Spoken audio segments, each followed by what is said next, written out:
Hey, what's up everyone? This is Mr. GWS, and this is the LG G7 ThinQ camera walkthrough. So as you can see, when I open the camera app, obviously it opens the camera app, and from here you can see adjustments available throughout the camera. Firstly, there's a flash. You can adjust automatic on or off. This one you can flip between the front and the rear. Of course, you can adjust. You can flip left and right, up or left, up or down. Yep, left and right, up or down, and it will instantly switch in between. This one, as for this, you can add the filters, or you can add stickers on it, even though there's no person around it.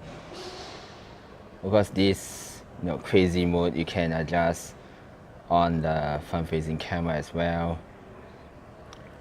Let me just off that and let me show you. There's a quick filters around it as well.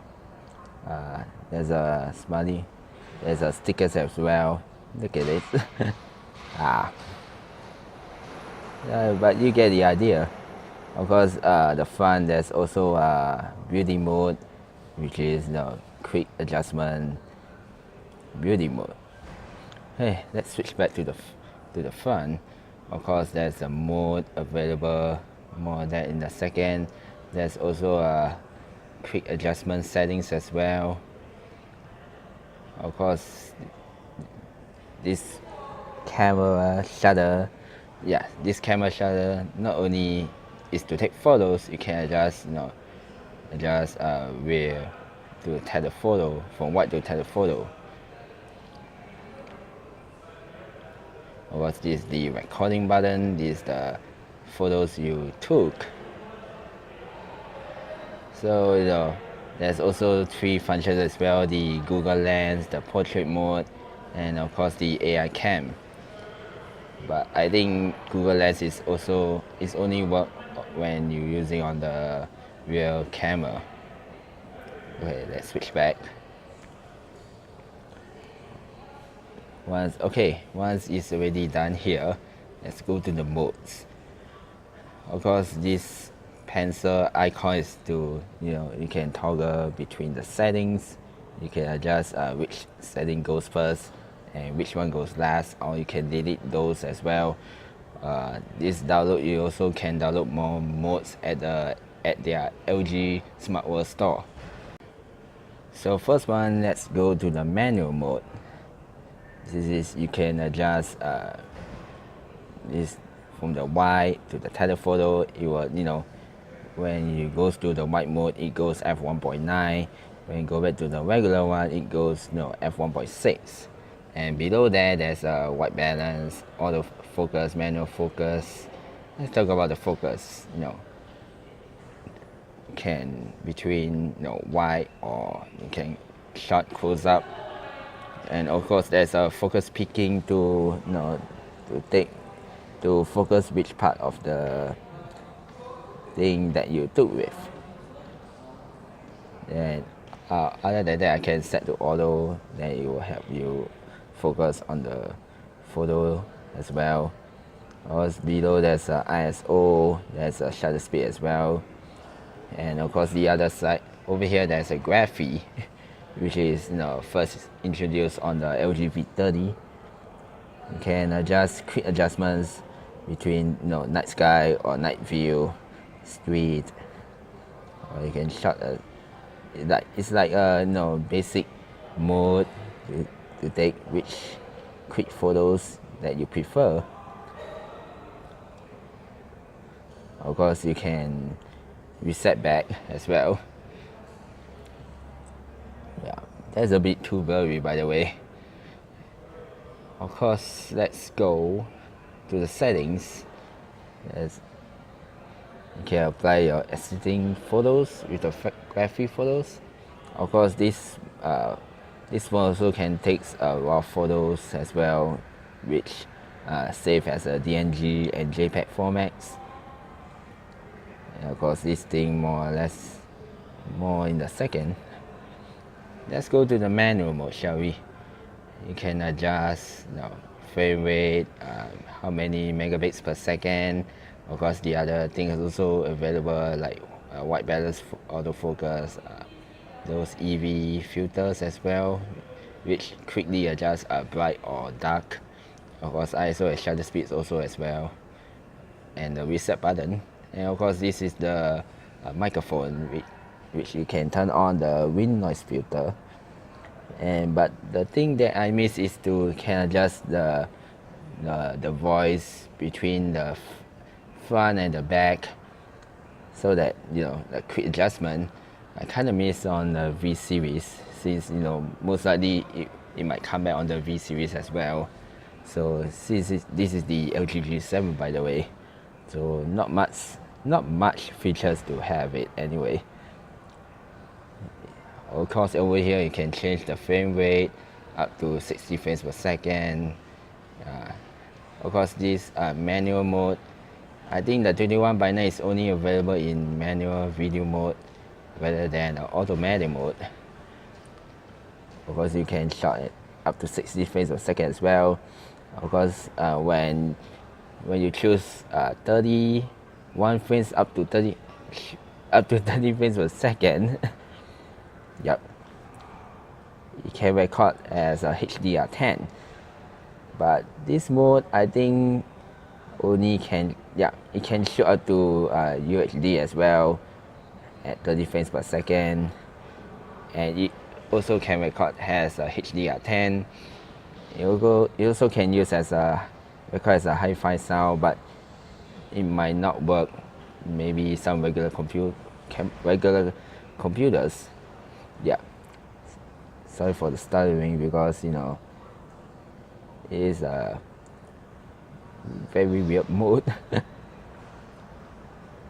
Okay, let's switch back to 60 frames per second, and as you can see, the HDR10 is turned off, because that mode I don't think can record HDR.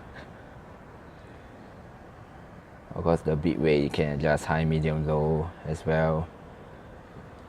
Hey, let's go to the Cine Video. Cine Video, you can switch between classic, thriller, this another filter modes as well, between strength, and also of course the point zoom, which is from the V30. Of course, you can adjust as well, and it will zoom in the parts that you wanted.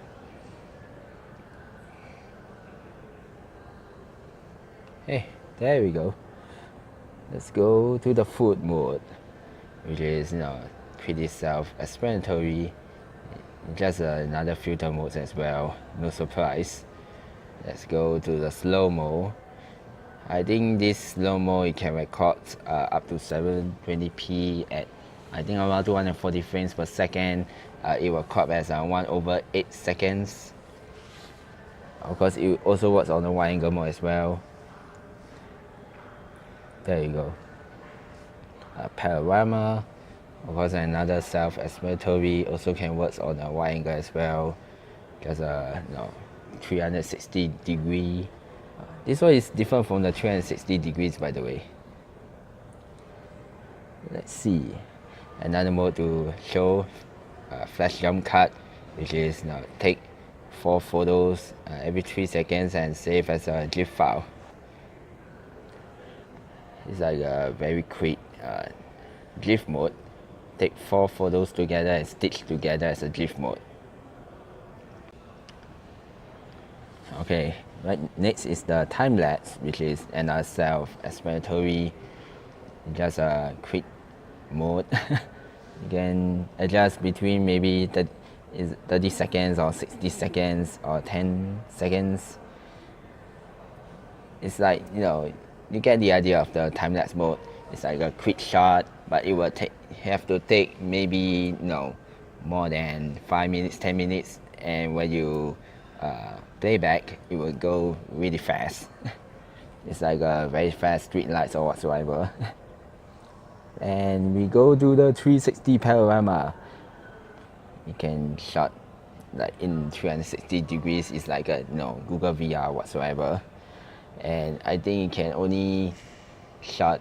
I think it's a 360 degree photos, but I'm not very sure is it the same one as the panorama because just now I tried, it's like kind of weird. So you get the idea. Let's switch back to auto mode. Alright, right now there's let's go to the settings. Maybe I briefly check out the features. Super bright camera. Right now I shot in a bright light, so I don't think it will work here. But it's you get the idea. It's like take really bright photos or videos in the dark.